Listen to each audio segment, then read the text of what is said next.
চারিদিকে কত কিছু ঘটছে, মুখে মুখে ঘটনা যা রটছে, আড়ালে প্রকাশ্যে যা বলছে, তাই নিয়ে ক্যামেরা চলছে, ক্যামেরা চলছে, ক্যামেরা চলছে, ক্যামেরা চলছে। I think today is a true test of what we've seen in the last couple of years. The installation is called Disobedience. It's been created by this Greek young artist Nasya Iglis.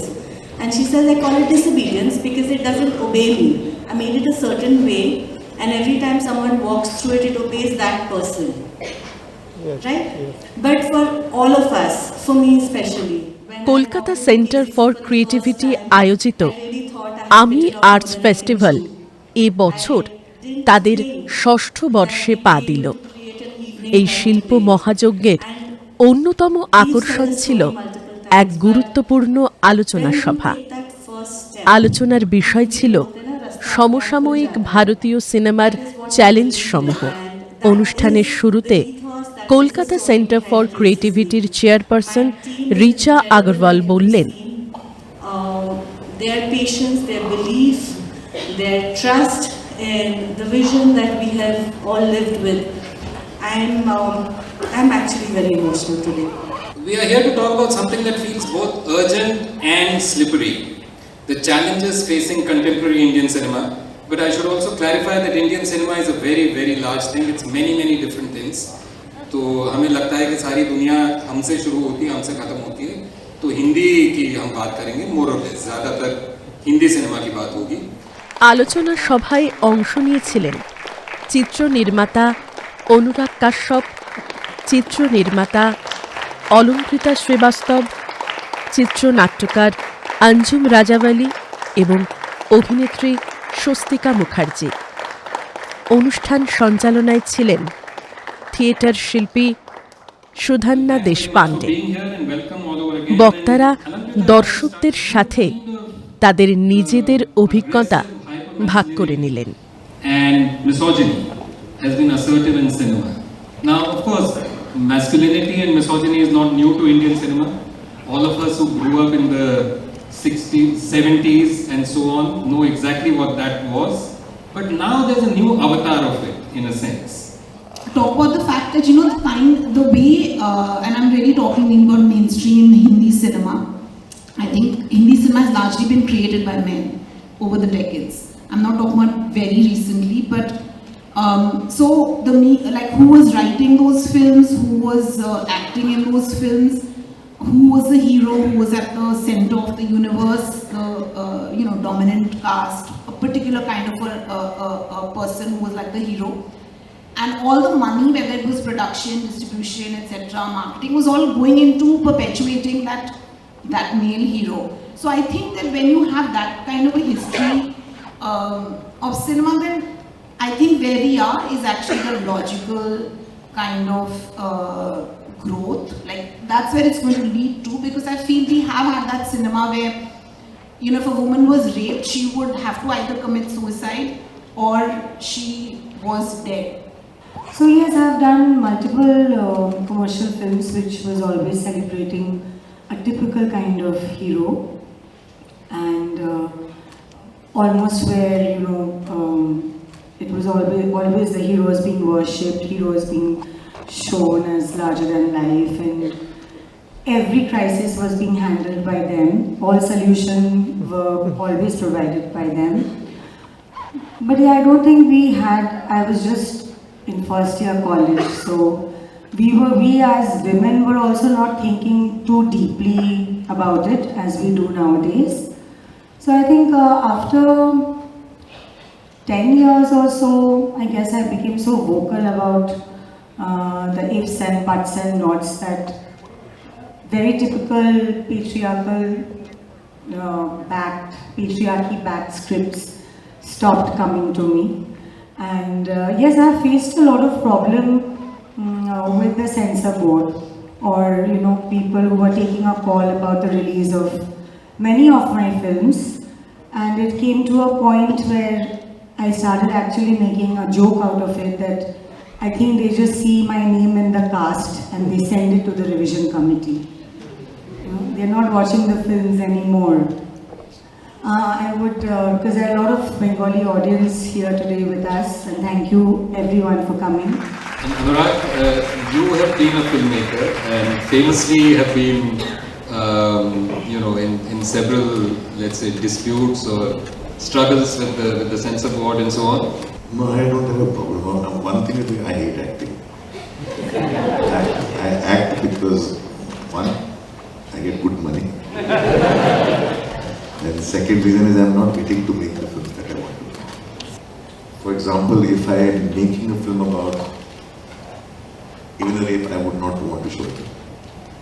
And I would not participate as an actor. I don't need to show sex to talk about sex. Those things have been for me. I have made films which are about sexuality, but I don't want to show sex. I have no need to show. So those things are there. That's non-negotiable for me. And I end up playing psycho. Well, people have this typecasting thing. They make me want to play psychopathic, strange human beings because they think I have very big eyes and all I have to do is. But acting is not something that I really want to do. I'm dying to make films the way I want to make them, and it's a tough time too. I literally cannot make the same films that I have made in as recent past as 2017. I cannot even do a Sacred Games, I cannot even do a Mokkabaz, I cannot even do a, say, Raman Raka or a Gangs of Wasseypur or a Devdi or a Gulal will not be made to that. So as a filmmaker, I'm unable to sit down and figure out how to go about doing things. And there are restrictions, there's so much restrictions. Like I have a recent film that came out called Vishnachi. You'll see, we literally put the second part on OTT. Pressure has come down the line from the regime, let's face it, which frowns upon certain kinds of themes, which frowns upon certain kinds of characterizations, particularly if you're dealing with historicals, or if you're talking themes like religion, identity, then clear signals come down as to what is it that they would like portrayed and what is it that they would frown upon. It's not done directly, but then there are these extra non-governmental mobs which get unleashed. Now, no one is saying that these are actually initiated or promoted by the authorities, but the response of the authorities is to allow that to happen. So the clear signal is that yes, it can be done. Camera চলছে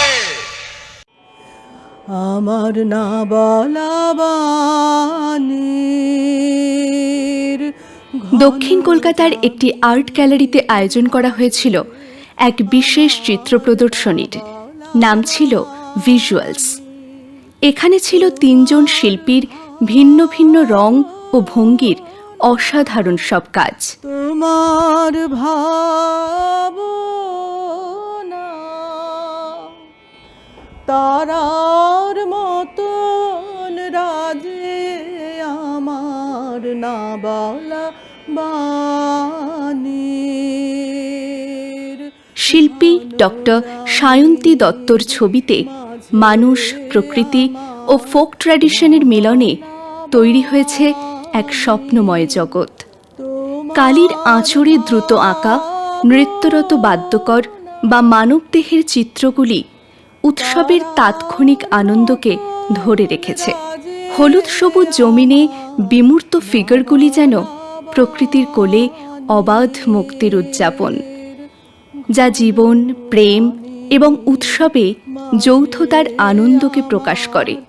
কোনোটায় প্রতীকী পশু পাখি, আবার গাঢ় রহস্যময় রং যেন প্রাচীন গুহাচিত্র বা পটচিত্রের কথা মনে করিয়ে দেয়। কোথাও আছে গাঢ় হলুদ বা বাদামি টানে আঁকা উর্বর মাঠ ও টিলা, আবার কোথাও ধরা পড়েছে উজ্জ্বল জলপ্রপাতের দ্রুত গতি। ছবিগুলোর বিমূর্ততার আভাস আমাদের কল্পনার জগৎকে করে দেয় আরও উন্মুক্ত।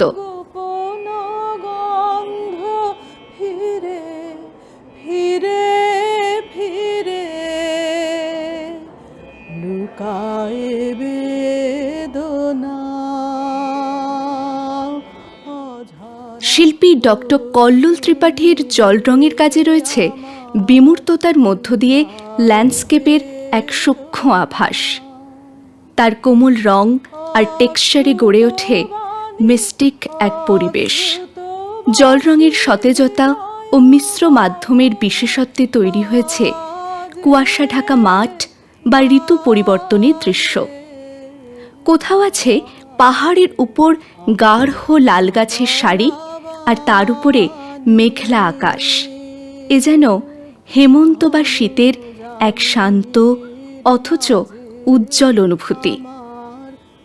ধূসরতা আর উজ্জ্বলতা মিলে তৈরি হয়েছে এক মনোমুগ্ধকর মায়া।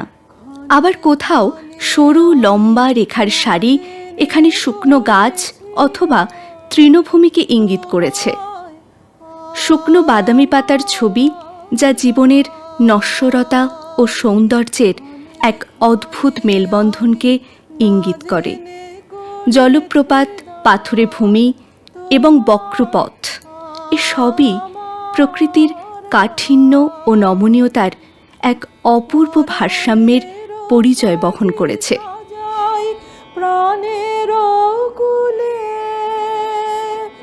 জানি না কখন। শিল্পী ডক্টর নরোত্তম মাঝির তেল রঙের ক্যানভাসে ধরা পড়েছে শহর আর প্রকৃতির নানান মোড। উজ্জ্বল রঙের ব্যবহার তার ছবিগুলোকে করে তোলে আরও মায়াময়। কোনো ছবিতে দেখা মেলে ভেজা কালো রাস্তার, যেখানে নিয়ন আলোর উষ্ণ হলুদ আভা পিছলে যাচ্ছে, কিংবা গোধূলির কমলা লাল আলোয় ঢাকা ফ্লাইওভারের ব্যস্ত ট্রাফিক। শিল্পীর তুলি এখানে শহরের গতি ও গাম্ভীর্যকে এক কাব্যিক রূপ দিয়েছে। শহরের এই ছবিগুলোতে মিশে আছে বাঙালির গল্প। দিয়ে যাও মোর কাজে আমার না বলা বাণীর ঘন যামিনীর মাঝে। শিল্পী এখানে ঐতিহ্য ও শ্রমের এক তীব্র বাস্তবতা ফুটিয়ে তুলেছে।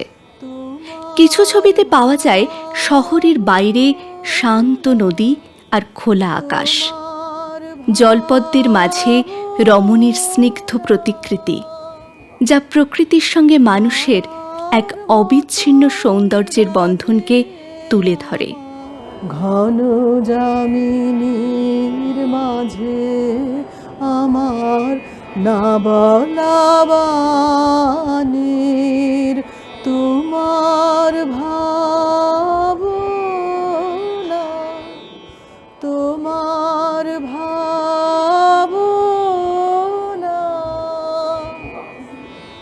তারার মতন রাজে আমার না বলা বাণীর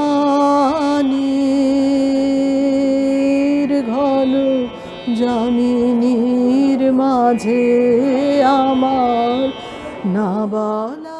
শিল্পী ডক্টর সায়ন্তী দত্ত বললেন, আমরা অপেশাদার শিল্পী, প্রথাগত শিক্ষা আমাদের নেই ছবি আঁকায়, কিন্তু আমরা ছবি আঁকতে ভালোবাসি এবং মাঝে মাঝে আমাদের যারা বন্ধু তাদের এই ছবি দেখাতে ইচ্ছে করে, তাই এই প্রদর্শনী। ক্যামেরা চলছে।